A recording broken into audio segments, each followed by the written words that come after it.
Okay, people, let's cut the BS for a minute. This whole dogs versus Muslim thing that blew up this week is peak 2020 stupid. A Florida congressman, Randy Fine, who apparently has the diplomatic finesse of a brick through a window, sees some activists making jokes about New York finally becoming Muslim and banning indoor dogs because they are unclean. He fires back with essentially, cool, then I pick the dogs. The internet loses its mind, calls for his head, Islamophobic accusations, the usual kabuki theater of outrage from the left. Here's the thing, I'm not defending the guy's delivery, he is about as subtle as a sledgehammer, but the underlying question is not as insane as everyone pretends. If you actually had to choose between living in a culture that treats dogs like beloved family members, and one where significant chunks of tradition label them ritually impure, says angels will not enter your house if one is inside, black ones are described as devils, and their saliva disrupts perambulation, well, I know which side I'm on. It's the side with the tail that never stops wagging. Take my hypothetical dog, call her Ash, because she has that sleek golden retriever energy, and she deserves a name that sounds cooler than Fluffy. Ash does not give a damn about theology. She does not care if I skipped prayers, ate pork rinds for breakfast, or drew a cartoon of Muhammad. She just wants me to throw the damn tennis ball again. Loyalty is absolute. I can disappear for 12 hours, come home smelling like a distillery, and she still greets me like I'm the second coming.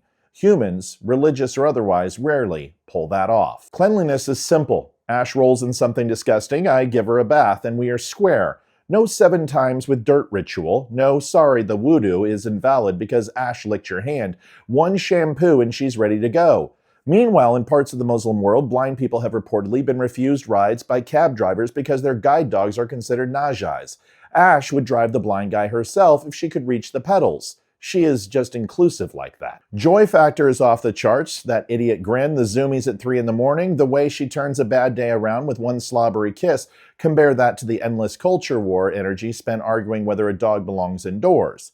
Ash does not argue, she just exists to remind you life does not have to be this damn complicated. Look, most Muslims are not out here demonizing dogs. Plenty keep them for hunting, farming, security, and plenty treat them well. But in the narrow lane of this particular Twitter dumpster fire, where someone floated the idea that dogs should not be house pets because of religious purity rules, and a politician responded by saying, fine, by the dog side is winning on the sheer simplicity and decency, dogs do not issue fatwas. They do not boycott you. They do not care what you voted for. They just love you unconditionally even when you do not deserve it. So yeah, if we're really boiling society down to team dog or team dogs are spiritually problematic, I'm picking the one who forgives me every single time I step on her tail. No sermons required, no guilt trips, just a dumb, happy girl who thinks I'm the best thing since sliced bread. That is where I land. You can scream Islamophobia all you want. I'm not here to police your feelings. I'm just saying the dog is not the one picking fights on the internet. She's too busy being ecstatic about absolutely nothing.